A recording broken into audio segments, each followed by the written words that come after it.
Okay. Good afternoon again, everyone, and welcome to the Pediatric Fall and Entrapment Prevention and Management webinar.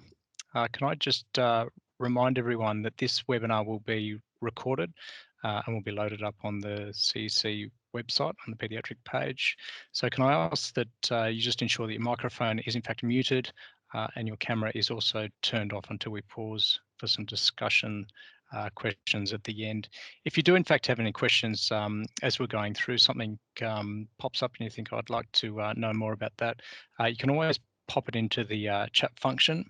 If you're not familiar with Teams, the chat function is, if you look at the top banner bar at the top of your computer, it looks like a little conversation bubble. You can click on that and just enter any questions, and that'll be quite helpful for us later on when we are addressing some of those questions. So Sarah, would you like to just forward on to the next slide, please? I'd like to acknowledge the traditional custodians of the various lands on which we work today. I know that I started my day on Gadigal lands, and today I'm actually at One Reserve Road in St Leonards, so we're on Camaragal land. So think about what lands that you might be joining us from today. And of course, the Aboriginal and Torres Strait Island people also participating in this virtual webinar as well. I pay my respects to elders past and present and emerging, and recognise and celebrate the diversity of Aboriginal peoples and their ongoing cultures and connections to the lands of waters of New South Wales. So firstly, I should probably introduce myself. My name's Paul Hunstead. I'm a paediatric nurse by background. I'm one of the improvement leads at the Paediatric Patient Safety Program and the Clinical Excellence Commission.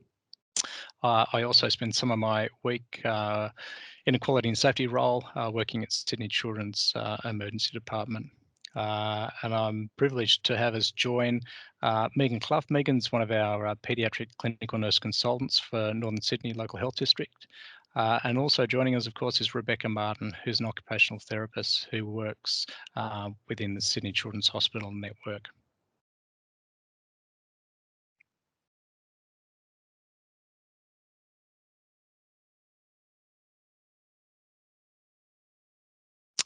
So first of all, I'd like to give our Chief Paediatrician, Dr. Matthew O'Mara, the first word. I think Matt beautifully summarises, as he often does, I guess, not only thinking about the risk of falls and entrapment, but also our responsibility in keeping kids safe while they're under our care. And that involves engaging and educating and empowering carers, families, parents, and patients as well in trying to mitigate that risk.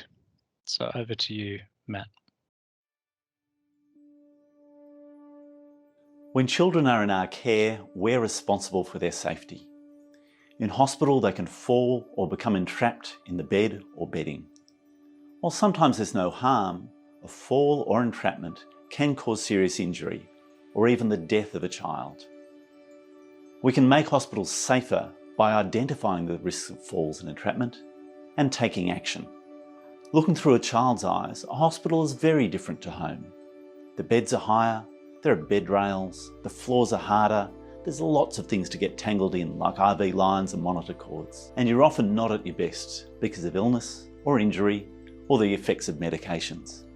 It's not surprising that many parents don't even think their child can fall in a hospital. Most parents don't remember being told about the risks their child can fall while in hospital. Most parents don't know that most falls happen when they are present. For clinicians, that tells us what we need to do. We need to talk with parents, carers and children about falls and entrapment. We need to talk about how to identify risks. We need to talk about how to reduce those risks, what we do for every child, and the extra things that some children need. And we need to share those strategies with our colleagues through handovers and huddles to keep every child safe.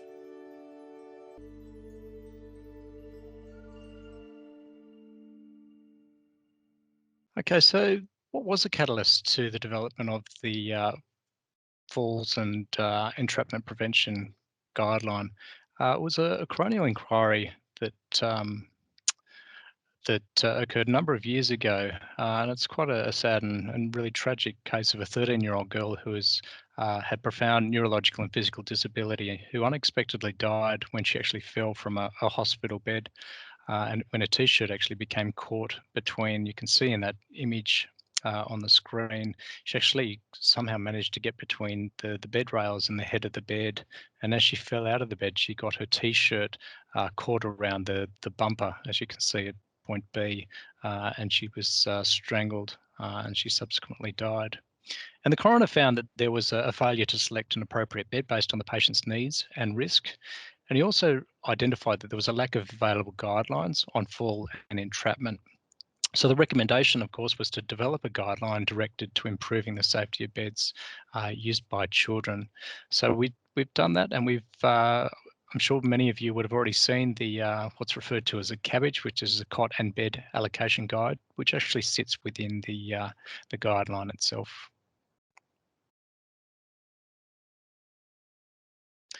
And as you can see here, again, hopefully by now many of you would have had an opportunity to review the guideline. As I mentioned, there's a number of resources that we've loaded up on the CEC website, including a number of posters, which got QR codes, which actually take you to, or parents and clinicians, to the fact sheets on both falls and entrapment prevention as well. And Beck's going to talk about some of those other resources as well a little bit later on. So what's the data telling us?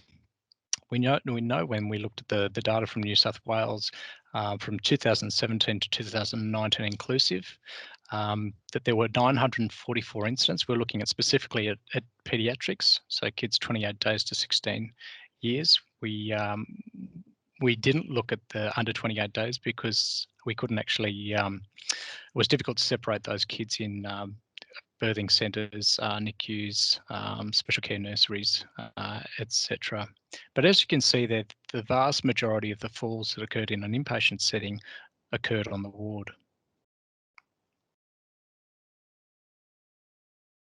In regards to the type of fall, as you can see, the top one, fall other, is really a category that didn't fit into any of those other categories. But you can see the vast majority included falls from a bed. I think there were 236 incidents within that period, and a number of falls also occurred from a cot. And I guess an example of a fall other would be a child, for example, who's maybe slipped off a chair or has fallen or tripped over some equipment, for example.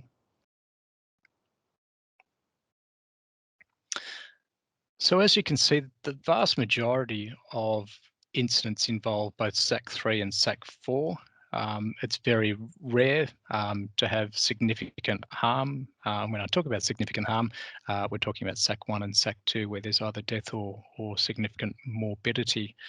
But if I'm being honest, I think there's probably been quite a number of cases where we've probably dodged a bullet. If you think about the mechanism of a toddler who's falling out of a bed or has fallen out of a bed, or even worse, fallen out of a cot with the rails sort of half down, they're top heavy, and they're falling onto predominantly lino, which is really just concrete. I think a vast majority of those cases may have seen an increase in observation or prescription of head injury observations. They may have had some soft tissue injuries, bumps and bruises, etc. But again, I think some of those cases could have been catastrophic. And when we, particularly, I guess, also when you're talking about kids with really complex comorbidities, complex chronic comorbidities as well. When you're looking at the falls by age group, it's a real mix, really. You can see it's spread out between the 16 years down to the 28 days. But when you look at the bottom three, so 0 to 2, so 2 to 4 years of age, I should say, 12 to 23 months, or 29 days to 11 months, that makes up over 50% of the falls. So for kids who are under 4 years of age, we're seeing more than 50% of the falls.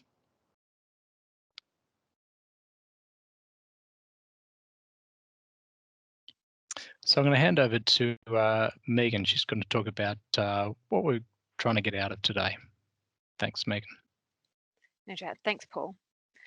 So we all have a responsibility to keep children safe while they're in our care. Our aim is to reduce the risk of children of all ages falling or becoming entrapped in hospital by identifying, minimising and managing the individual fall and entrapment risk for babies, children and young people. We need to keep in mind that the hospital environment is different from home. As we've mentioned, the beds are higher, floors are particularly harder, and children and families are not familiar with the hospital environment, such as IV poles, crutches, and IV lines. Falling is a normal part of a child's development as they learn to walk, climb, jump, run, and play. In hospital, children are at risk of falling. However, many of these can be prevented. Most children who fall in hospital do not suffer serious injury. The majority of incidents involving children younger than 10 years of age are related to falls from beds and cots, mostly when parents and carers may be distracted briefly and leave the child unattended. In hospital, as we've mentioned, the cots are higher than usual home furniture. Child curiosity, development of their motor skills, cognitive impairment, neurological deficit, or poor insight may contribute to a child falling. In addition, infants and children who are unable to reposition themselves independently, for example, children with a mobility disorder, are at higher risk of falls and entrapment. Entrapment can be an incident involving a child's head or limb being caught, trapped or entangled in the spaces in or about the bed rail, mattress or hospital bed frame. Entrapment, as we've mentioned, can result in serious injury or death. Children with impaired mobility, ambulation and or bed mobility, where the child is unable to reposition themselves independently, are at an increased risk of entrapment. Although rare, the most common situations of entrapment involve wedging between a mattress and a cot side or wall and hanging. It is important that a child's risk of entrapment is considered alongside assessing a falls risk. There is no assessment or screening tool to determine a child's risk of entrapment. You must use your clinical judgment to consider a child's risk. A fall or becoming entrapped can be prevented. Therefore, we have a responsibility to identify risk and implement strategies to help keep children safe in hospital. Falls or entrapment can cause harm, and whilst the occurrence of harm is rare in hospital, when harm is caused, as we've mentioned, it can result in serious injury or death.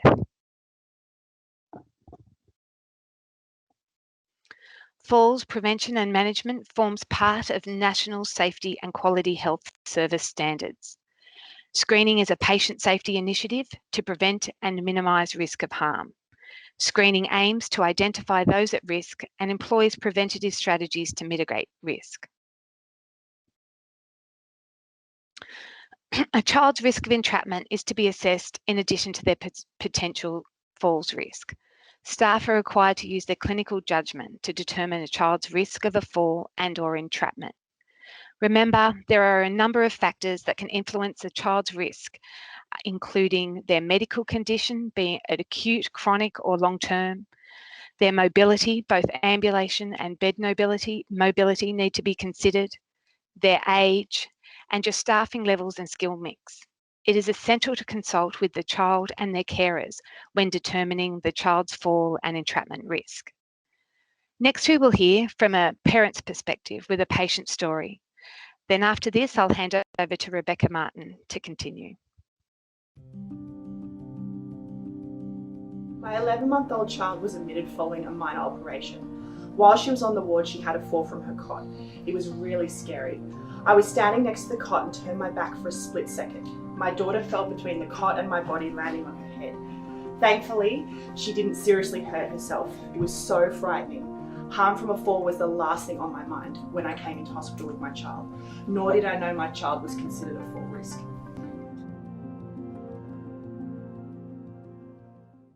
Hello everyone, my name is Rebecca and I'm really proud to be representing Allied Health today in this webinar, as I've seen firsthand the impact of falls and entrapment on patients and their families.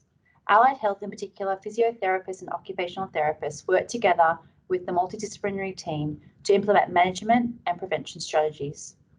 This is an activity in the education slide deck available on the website, so you can complete it with your team on a later date. The purpose of this activity is to identify the routine fall and entrapment care actions in this image. There are a number of risks shown. Some are easier to identify than others.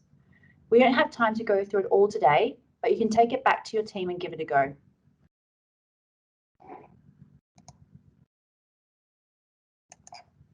We will now go through some case studies together. This might also be a useful activity you can complete with your team at a later date. Our first case study is Johnny, who is a 13-year-old male. He is moved to the ward post-op while he is asleep. When he wakes, his parents are not at his bedside. He needs to go to the toilet, so decides to go by himself. When walking to the bathroom, Johnny trips on his IV pole and falls to the floor. I'm sure you have all heard or experienced similar scenarios. From the data discussed at the start of the presentation by Paul, we know that a high number of paediatric falls happen when the patient is standing. We also know that children who have received sedation or a GA are at a greater risk of falling and require assistance with mobility. Patients often automatically use the IV pole to hold themselves upright if they feel unsteady when walking. We know that IV poles shouldn't be used as a mobility aid. Additionally, it highlights the importance of orientating children and their families to the ward environment. This includes how to access the call bell, ensure adequate alighting, removing obstacles from the floor like bags, and the need to wear non-slip footwear. We know if a paediatric patient is unattended, they should be checked regularly. Hourly checks are considered the minimum. Our next case study is Riley. He is a 6-year-old male with a diagnosis of bilateral dystonic cerebral palsy. He has been admitted to hospital for a respiratory infection. Riley uses a wheelchair to mobilise, and often his parents forget to fasten his pelvic belt. Riley has been allocated to a general ward bed. Using clinical judgment, we can identify that Riley would be considered a high falls risk due to the fact that he has a neurological diagnosis and uses assistive devices for mobilisation. This means that high care actions need to be implemented for Riley. Some examples include communicating Riley's high risk status and what interventions are in place at handover. Where possible, ensuring that his bed height is at the lowest possible setting to the ground. Educating and engaging his parents in falls prevention. Referring to allied health, in particular physiotherapy and occupational therapy for assessment of equipment and positioning.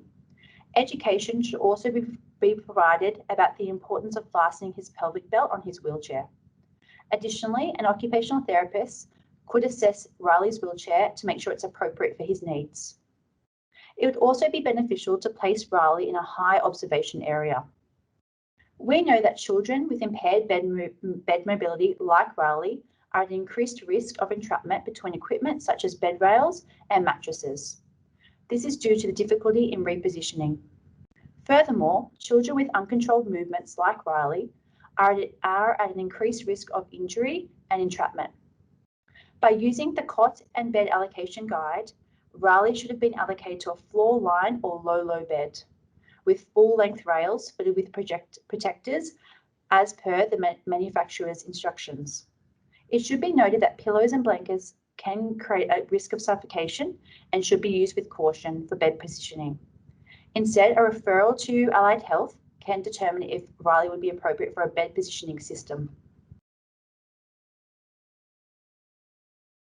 Our last case study is Grace. Grace is a 2-year-old female who has been admitted to hospital for cellulitis. Grace has been allocated to a general ward bed. While her mum is busy answering a text message, Grace climbs over the bed rails and falls to the floor. Using clinical reasoning, we know that Grace would be considered a falls risk due to her age and not being aware of her limitations. By using the cot and bed allocation guide, we can see that children aged 18 months to 3 years are at risk of climbing and falling out of the bed, despite the bed rail being up. Being the mother of a toddler, I can vouch that toddlers are constantly climbing and you cannot take your eyes off them. For children of this age group, care actions should be put in place. This includes educating the child and the carer in fall prevention, discussing the required supervision levels and the use of bed rails with the carer, and placing the general ward bed at its lowest height with the rails down. The take-home messages from today's webinar are 4 simple steps. 1, we need to talk with parents, carers and their children about falls and entrapment. 2, we need to talk about how to identify risks. We need to talk about what to do to reduce those risks, including what we do for every child routinely, and the extra things that we do for some children based on clinical reasoning. 3, we need to communicate those strategies with the multidisciplinary team through handovers and huddles. And 4, lastly, we need to document strategies in a management plan for those patients considered a high risk. Here are a few of the available resources from the Clinical Excellence Commission on the website, many which have been mentioned today in this webinar. These include the Paediatric Fall and Entrapment the Paediatric Fall and Entrapment Prevention and Management Guideline, the Cot and Bed Allocation Guide, Post-Fall Guide, parent fact sheets, posters, which all have QR codes. This means that parents can use their camera phone to scan the code, and it will take them directly to family information sheets and education slide deck. Hopefully we have inspired you today to consider falls and entrapment, risk factors and interventions for each child you're working with. If you need more information, please seek out your local health district's falls coordinator or local health district paediatric CNC. Additionally, you can visit the Clinical Excellence Commission website or contact the Paediatric Patient Safety Program via email.